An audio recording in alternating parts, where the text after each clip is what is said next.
The storm had passed, leaving the house wrapped in that soft, eerie silence that always follows a night of chaos. A faint grey light seeped through the curtains, stretching thin shadows across the floorboards. For a moment, I forgot Ethan was here. Then I turned my head. He wasn't on the couch anymore. The blanket was tossed aside, damp from his clothes the night before. His pillow was pushed to the floor, as if he'd risen suddenly or restlessly. A single cord of tension tightened in my chest. Ethan. No answer. Something felt wrong. Not dangerous, just wrong, like a puzzle piece forced out of place. I pushed myself up and scanned the dim room. Then I heard it, the faint creak of the back door. He was outside. My heart dropped to my stomach. Why would he be out there at dawn? I walked through the kitchen, feet cold against the tiles, and pushed the door open. Ethan stood on the porch, shirtless, towel around his neck, staring at the sky as if trying to untangle something in the shifting morning light. His back rose and fell with slow, uneven breaths. My voice came out softer than I intended. Couldn't sleep. He didn't turn around. Didn't move. I had a nightmare, he said. Or something like one. I stepped closer, the cool morning air brushing against my skin. About your dad. He shook his head. No. About everything. Everything I'm not saying. That made my pulse skip. He finally turned to me, eyes tired but sharp, like someone standing on the edge of a confession they weren't sure they were ready to make. Ethan, I murmured, talk to me. He dragged a hand through his hair, exhaling shakily. I wasn't supposed to come here last night. I wasn't supposed to say anything. I was supposed to tell your brother something and leave before I did something I'd regret. The words hit me harder than the cold air. Regret. I echoed. He laughed weakly. Regret, because it's the kind of thing he'd never forgive me for. My chest tightened. Ethan, what are you talking about? He stepped closer, just one step, but it felt like the ground shifted beneath us. You really don't know, he whispered. His voice wasn't accusing. Just exhausted. Aching. As though he'd been carrying a secret that physically hurt to hold. I swallowed. I.e. no. I mean, I can guess. But I don't want to assume. He stared at me, searching my face, maybe hoping I'd say something that made this easier. Something that gave him permission, but I couldn't. I was too afraid I was wrong, too afraid I was right. Ethan let out a slow, trembling breath. I wasn't coming to talk to your brother about him, he said softly. I was coming to talk to him about you. My heart slammed into my ribs so suddenly it almost hurt me. I said, barely more than a whisper. His jaw clenched, and he nodded. Once. For months, he said. I've been lying to myself. Telling myself it's nothing. Telling myself it'll go away. But every time I see you, every time you walk into a room, I feel like I'm suffocating with everything I'm not allowed to say. I didn't breathe. I couldn't. I was going to tell your brother, Ethan continued. I needed to. Before I did something stupid. Before I crossed a line. What line? I asked, voice trembling. He stepped closer again, the space between us shrinking until I could feel the warmth radiating off his skin. That line, he whispered, his hand lifted. Slowly. Hesitantly. He didn't touch me, just hovered his fingertips near my cheek, close enough to make my breath catch. I shouldn't feel this way about you, he said. You're his brother. You're the one person I was supposed to avoid getting close to. His voice cracked on the last word. But I can't anymore. Lightning didn't flash, a thunder didn't roar, but something inside me split open anyway. Ethan, I breathed, my voice unsteady. You're not alone in this. His eyes widened, hope flickering, fragile and raw. You knew, he whispered. No. I mean, I didn't know for sure. But I felt something. Something I tried to ignore. He let out a shaky sound, half laugh, half gasp. So I wasn't imagining it. No, I said. You weren't. Silence fell again, not cold or distant but warm, electric, thick with everything finally coming to the surface. Ethan's hand dropped to his side, his shoulders trembling with relief and fear all at once. I didn't come here to confess, he murmured. I came here to fix it, to make it go away. To ask your brother to help me stop feeling like this. And now? I whispered. He stepped even closer. So much for stopping. We stood there, just inches apart, hearts pounding in a rhythm that felt too synchronized to be accidental. Ethan breathed in slowly, eyes locked on mine. "Tell me to stop, and I will. I swear." I couldn't, wouldn't, because his confession awakened something in me I had buried so deeply I almost forgot it was there. Instead, I said quietly, "Why would I tell you to stop something I've been wanting to?" His eyes widened, shock, disbelief, relief, all crashing together in a storm behind them. The morning air felt suddenly heavier, warmer, like the world was holding its breath. Ethan lifted a hand again, this time closer, slow enough to give me every chance to pull away. I didn't move, but right before he touched me, right before the moment broke open into something neither of us could undo, the sound of a car door slammed from the driveway. We both froze. Ethan's face drained of color. "Is that my brother?" I whispered, heart lurching. Ethan stepped back instantly, breath shaky, panic flickering across his features. The front door unlocked, footsteps, voices, reality crashing back in. Everything we almost said, everything we almost did, everything we almost couldn't take back, stopped, hanging in the air between us like a held breath, and all I could think was, what happens now? If you'd like, I can continue immediately with white heavy check mark falling action, 600 to 800 words, or white heavy check mark conclusion cliffhanger, 400 to 600 words, or white heavy check mark. Visual prompts, tags, titles, and thumbnail prompt. Just tell me what you want next. The morning began the way most did, quiet, slow, almost deceptively peaceful. A thin veil of winter fog clung to the windows of my house, softening the edges of everything it touched. The world outside looked muted, half awake. Inside, the radiator hummed, filling the rooms with a gentle warmth that made it hard to believe anything could possibly go wrong. I stood in the kitchen, hands wrapped around a mug of coffee, letting the steam rise into my face. There was comfort in these moments, routine, predictable, safe, and yet, even as I breathed in the familiar smell of roasted beans, a strange heaviness lingered in my chest. Why does the quiet feel different today? I brushed the thought aside. Sleep deprivation, maybe. Last night I had tossed and turned, uneasy for reasons I couldn't articulate. Shadows moving against the walls. Footsteps that didn't sound like my own. A door creaking when no one had touched it. Nothing too strange, but enough to plant a seed of discomfort. I tried to shake it off. A soft knock broke the silence. 3 slow taps. I flinched, nearly dropping my mug. No one ever came this early. When I opened the door, he was standing there, Elias. My new tenant. Or, technically, the friend of a friend who needed a place just for a few weeks. Though something about him suggested he carried more luggage than the single duffel bag at his feet. He'd moved in only 3 days ago. Tall, calm, polite. To the point of suspicion, like someone trained to hide every sharp edge. His dark hair was still damp from a shower. He must have been out for a morning run. The cold blush on his cheeks made him look younger, almost soft. But his eyes, those held something else entirely. "Morning," he said, voice low, like he didn't want to disturb the quiet. "Hey," I managed, stepping aside so he could enter. "You're up early." He shrugged. "Couldn't sleep." "Funny." "Me neither." He moved past me, the faint scent of rain and mint trailing behind him. A simple thing, but it pulled at me in a way I didn't understand. Or maybe didn't want to understand. Routine. Calm.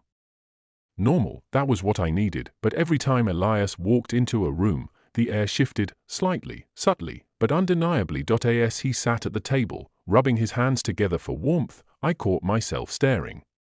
Studying the tension in his shoulders, the weariness he tried to hide, the way he kept glancing at the hallway as if expecting something, or someone, to appear. "What's wrong?" I asked before I could stop myself. He hesitated. "Too long." "Nothing," he said finally, offering a small, tight smile. "Just a weird night."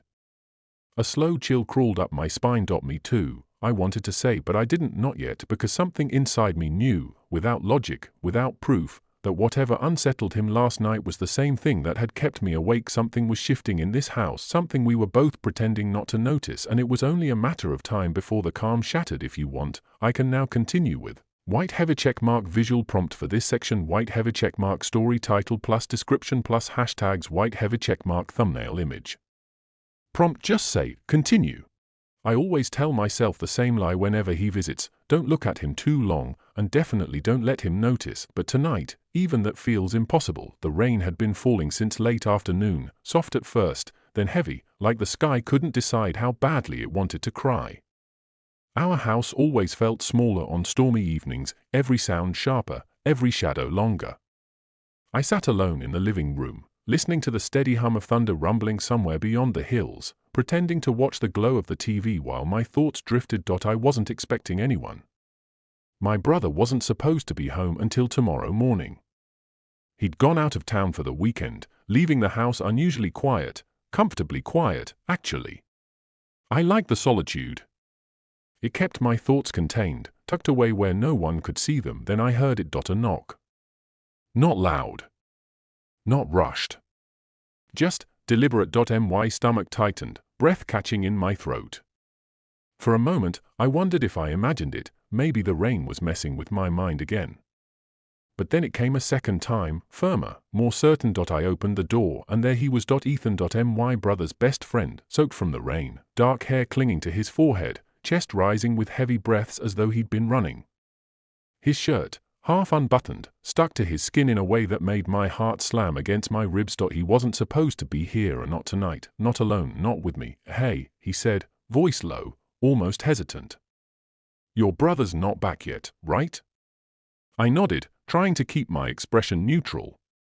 He's out of town until tomorrow. You look, wet. Smooth. Real smooth. He let out a soft laugh, the kind he only used when he was trying to hide something. Yeah. I didn't really have anywhere else to go. Something in his tone made me pause. Ethan was always composed, always confident. Seeing him like this, unsteady, avoiding my eyes, felt wrong. Or maybe it felt too right, in a dangerous way I wasn't ready to unpack. I stepped aside to let him in. He hesitated, just for a second, just long enough for me to feel it, the tension, the weight of something unsaid hanging between us like the storm clouds gathering outside. When he finally crossed the threshold, droplets of rain falling onto the hardwood, I felt the shift immediately. As if the house recognized the intrusion of a secret neither of us had admitted aloud. My throat tightened. My thoughts raced. Why did he come here? Why tonight? And why did he look at me like that?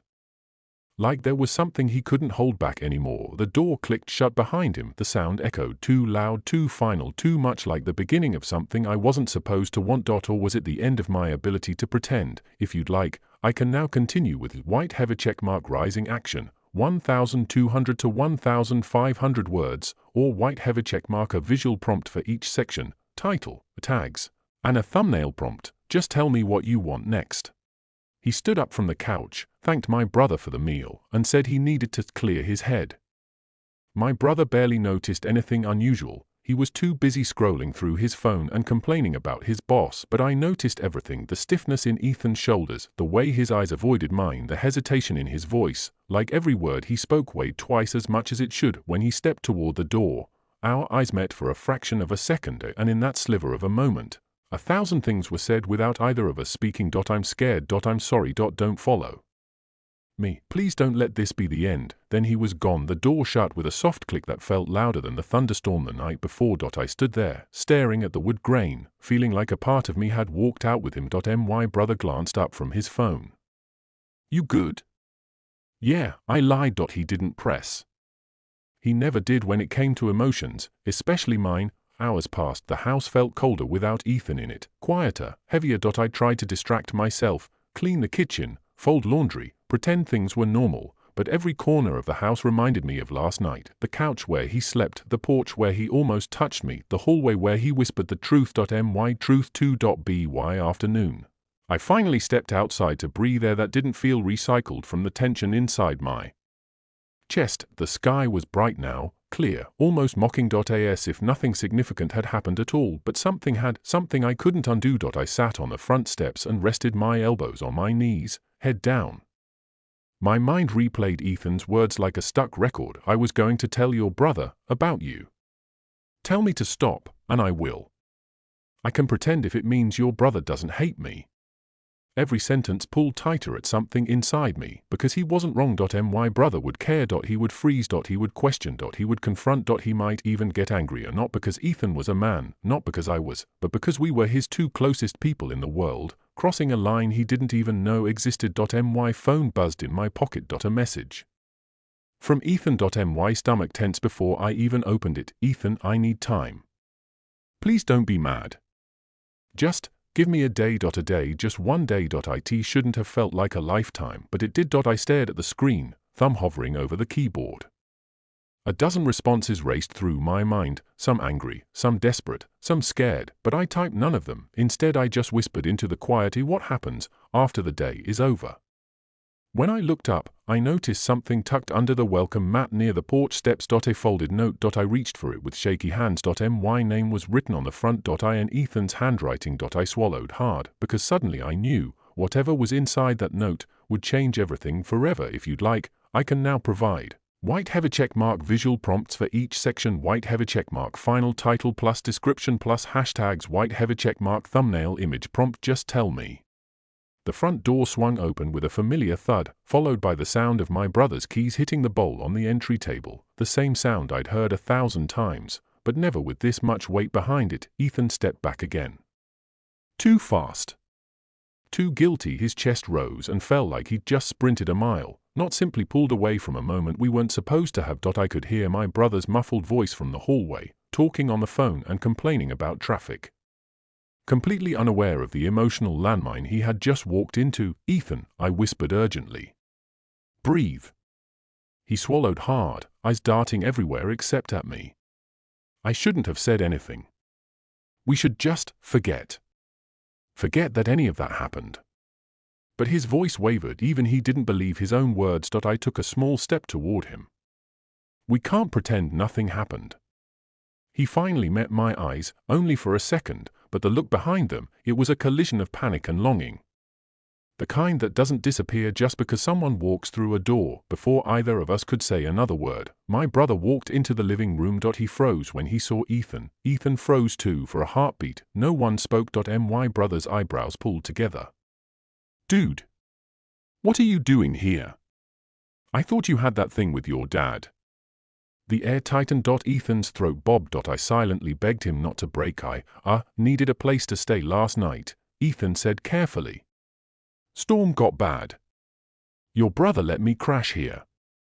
My brother looked at me. You okay with that? I nodded. Yeah. Of course. But my voice sounded too thin, too controlled. My brother didn't seem to notice, or simply didn't question it. He tossed his backpack onto the nearest chair and exhaled deeply. Good. You're both up early. I'm dead tired. He disappeared into the kitchen, rummaging through cabinets for breakfast, completely oblivious to the tension suffocating the room. Ethan moved toward the couch, grabbing his shirt from the armrest. He clenched it tightly, as if anchoring himself to something solid. My voice dropped to a whisper. You don't have to run. I'm not running, he murmured back. I'm protecting us. Protecting us. The word shook me more than he probably intended. You can't just pretend you didn't say what you said. He stared down at the shirt in his hands. I can pretend if it means your brother doesn't hate me. His voice was raw, strained to the point of cracking. Before I could respond, my brother called out from the kitchen, Hey. You guys want breakfast? We've got eggs, bread, maybe some cereal if you don't mind it being a little stale. Yeah, sure, I said automatically, though every part of me was focused on Ethan. We stood there, just feet apart, with everything unsaid pressing between us like a physical force. He rubbed the back of his neck, a nervous habit I'd seen him do 100 times. But today it felt different. Today it felt like he was holding something in that wanted desperately to spill out again. You should go, he whispered to me. Before he starts asking questions. I shook my head. Ethan, he finally looked at me fully, eyes stormy and exhausted. Please. The word wasn't a request. It was a plea, to not make this harder. So I nodded slowly. I walked toward the kitchen, leaving him in the living room. My steps felt heavy, unsteady, like the floor was shifting beneath me. Before I rounded the corner, I looked back. Ethan was still standing there, shirt in hand, staring at the spot where I'd just been. His expression was a mixture of regret and something deeper. Something that twisted painfully in my chest. My brother cracked eggs into a pan, humming to himself, happy and oblivious, and for the first time in my life, I felt like I was living in two worlds at once. One where nothing was wrong and one where everything had changed forever. From behind me, I heard Ethan move, the faint sound of him slipping his shirt back on, the quiet creak of the floorboards as he sat slowly on the couch, not running, not staying, caught in the in-between, exactly like me. Breakfast sizzled. My brother kept humming and all I could hear was Ethan's voice echoing in my mind, over and over. I was going to tell your brother about you. I gripped the counter, knuckles whitening, heart in my throat, because no matter how hard I tried to calm myself, I couldn't stop wondering what happens when he finally does. If you'd like, I can continue with white heavy checkmark conclusion cliffhanger, 400 to 600 words, or white heavy checkmark visual prompts plus title description plus hashtags plus thumbnail prompt. Just tell me what you want next. Ethan stood in the center of the living room, dripping rainwater onto the rug my mother used to warn us not to step on with dirty shoes. He didn't seem to care. Or maybe he was too distracted to notice anything at all. His eyes kept wandering, flicking between the floor, the window, and occasionally me. I tried not to let it get to me, but it did. Immediately. Let me grab you a towel, I said, needing an excuse to escape the thick air in the room. As I walked toward the hallway closet, I could feel his gaze on my back. Not intense. Not invasive. Just present.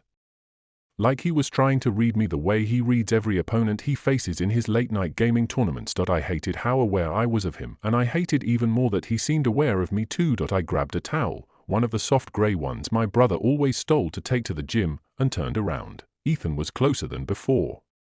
Almost too close, close enough to startle me or close enough to make me forget my name for a second. Here, I said, handing it to him. He took it gently. His fingertips brushed against my palm, barely. It was an accident. It had to be. But the warmth of that tiny touch shot straight through me, leaving a trail of something dangerous behind. Thanks, he murmured, avoiding eye contact again as he used the towel to wipe water from his hair. Storm hit harder than I expected. His voice was slightly hoarse. Like he'd been shouting.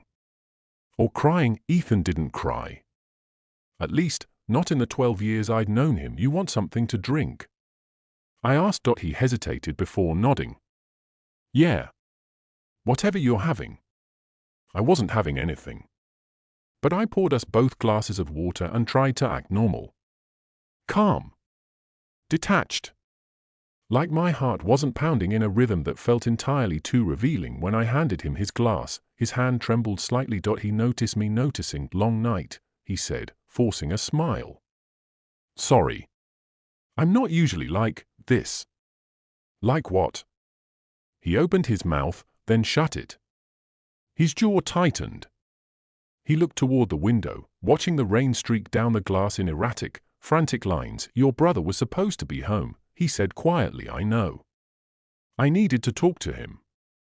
Something flickered in his eyes, something sharp, sad, and heavy. Concern nudged at me. Genuine concern, not the kind tangled in feelings I kept buried far below the surface. Is everything okay? He didn't answer right away. Instead, he walked over to the couch and sat down, elbows on his knees, rubbing the towel between his hands like he needed something to hold onto. When I joined him on the opposite end of the couch, he finally spoke. I had a fight with my dad.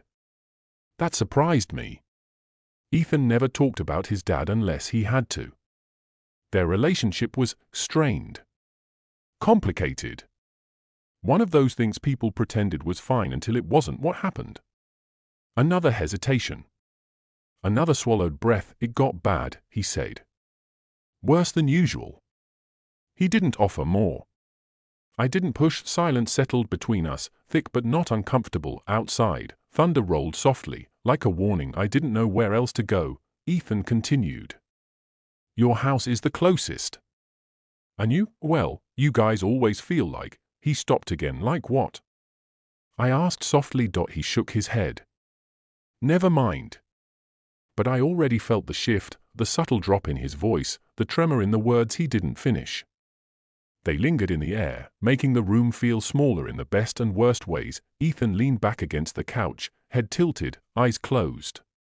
He looked exhausted. Vulnerable. Something I had never seen from him before. For a moment, I just watched him. His chest rising and falling slowly, lips parted slightly as he exhaled. The soft glow of the lamp highlighted the curve of his jaw, the faint stubble. He was too tired to shave. He looked beautiful, and I hated myself for noticing. "Do you want to stay here tonight?" I asked before thinking. His eyes snapped open. Not in shock, more like relief or immediate relief. "You sure?" he asked. "Yes." His shoulders relaxed. He nodded. "Grateful, thanks," he said quietly. "Really?" I got up to grab blankets from the hall closet. When I came back, Ethan was standing now, staring at the photos on the wall. Old childhood pictures of me and my brother. He reached out and lightly touched one of them. "This one," he said, pointing to a photo of me when I was maybe 12. "You were always smiling back then." I blinked at the sudden shift in direction. "And now?" I asked. He looked at me. Really looked at me. "You're quieter," he said. "More distant. Like you're always thinking about something, or someone."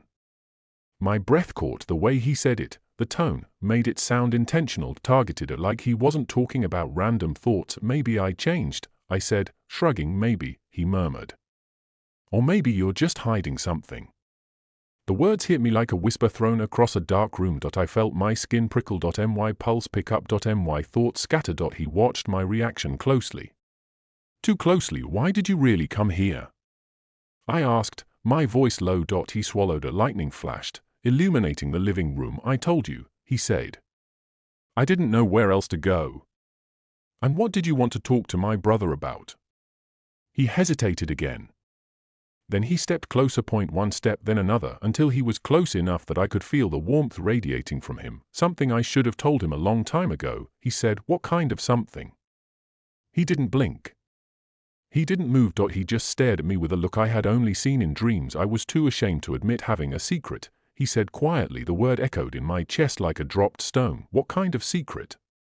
He ran a hand through his hair, clearly battling something internally. His breath hitched just slightly, a sound I felt more than heard. "Something about me," he said. "About how I've been feeling." My heart throbbed painfully. "Ethan, what are you trying to say?" He exhaled shakily, looked down, then looked back up at me with eyes that seemed to burn through every lie I'd ever told myself. "I can't say it," he whispered. "Not yet." The room felt suddenly warmer. Or maybe I was just overheating. My hands felt restless. My lungs tight. Before I could respond, a loud crack of thunder shook the house. We both flinched. Ethan stepped back. His breathing uneven now, as if something inside him had slipped through the cracks of his restraint, and he was scrambling to pull it back. "I'm sorry," he muttered. "I shouldn't have said anything." He turned away quickly, running a hand down his face. As if trying to erase the moment. "Ethan, I'll sleep on the couch," he said abruptly. "It's fine." I swallowed hard. He was shutting down, retreating, and I didn't know why. Or maybe I did. Maybe I just didn't want to admit it. I watched him as he pulled the blanket over himself and lay down, staring at the ceiling like the answers to everything he couldn't say were written in the shadows above him. Outside, the rain intensified. Inside, the silence expanded. A question screamed in my mind, louder than the storm. What was he going to tell my brother that he couldn't say to me? I lay awake long after Ethan's breathing steadied, long after.